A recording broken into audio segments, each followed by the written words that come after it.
we saw Zoom.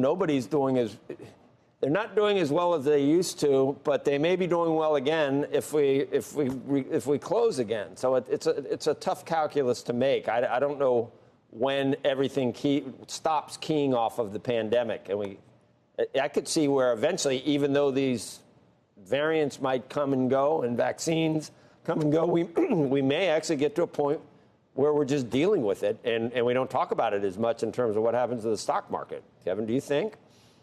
I definitely think that that's a possibility. I mean, at some point, we have to move on. We're not going to be able to shut down the economy again. And so from that standpoint, we have to think about how can we move forward with the Delta variant. And right now, even though cases are rising in the U.S., we seem to be trying to keep businesses going. And that's an important part that we're going to have to sustain going forward. Now, obviously, the Delta variant can cause a headwind for the markets in the coming months. However, I think that we're getting close to a point where this thing is gonna peak, and we'll be able to move forward. In the next couple of months. Gunjan, I don't know, and we're talking Delta, but there are other variants that we read about. Nobody knows what the future looks like. But if we're at 100,000 hospitalizations again, which is close to the peak, how do we know this couldn't happen at any point in the future? So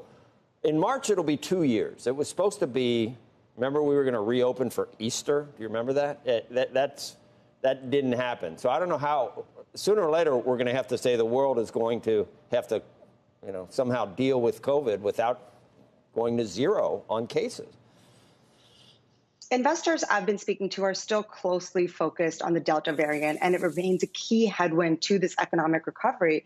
I was planning on going to an outdoor concert this weekend, and I was thinking, will it be canceled? Like so many other events over the past year and even recently have been. So I think it's a wild card, and it's still something a lot of people are focused on. And, we saw last month that the spreading variant weighed on consumer spending, and we saw spending slow already. So it's still something a lot of people are focused on, and it seems like they'll remain focused on for the near future. Shepard Smith here. Thanks for watching CNBC on YouTube.